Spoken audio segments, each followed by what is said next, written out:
ببخشی بدر. Oh no! چرا؟ هیچ چیز. چرا؟ یک ذره خیر ریزش کرده بودم ببخشید. نه بوجه چی هست؟ ببخشید خیر برو. هیچ چیز نیست. هیچ چیز نیست بدر. چی هست؟ نه تو چیز کده؟ اخسا زدم پرید سر خودم هم پرید سر. نه بوجه چیز بند داشته پیشتا. حالا چی هست کوکه؟ تو همه چه بود آری پایین کردی؟ او بدر چی بود حالا؟ من فهمم چیزی نیست پیشه. این چی هست؟ چی هست؟ نماز میشه؟ ها؟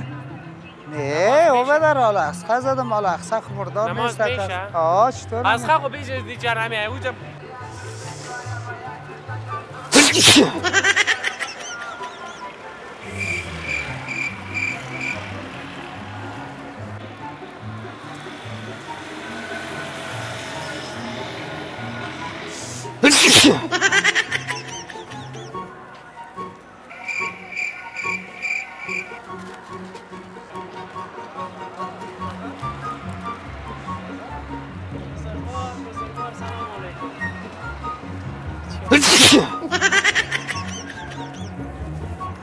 ببخشید بدر.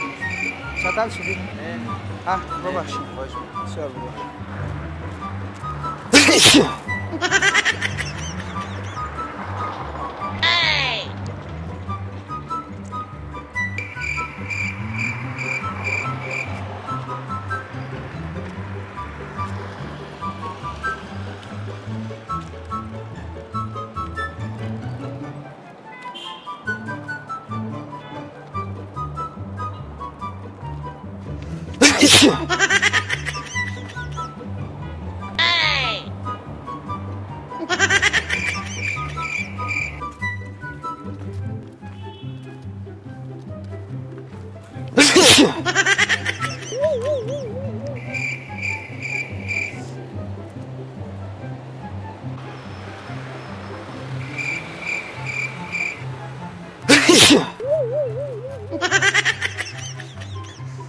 چرا؟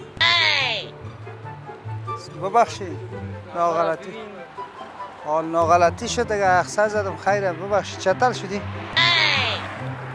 بیا برد بشوی مرد یا نه؟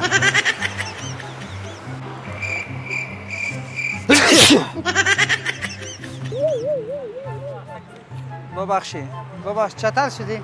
خیره ببخشید خیر است زیاد چطور شد؟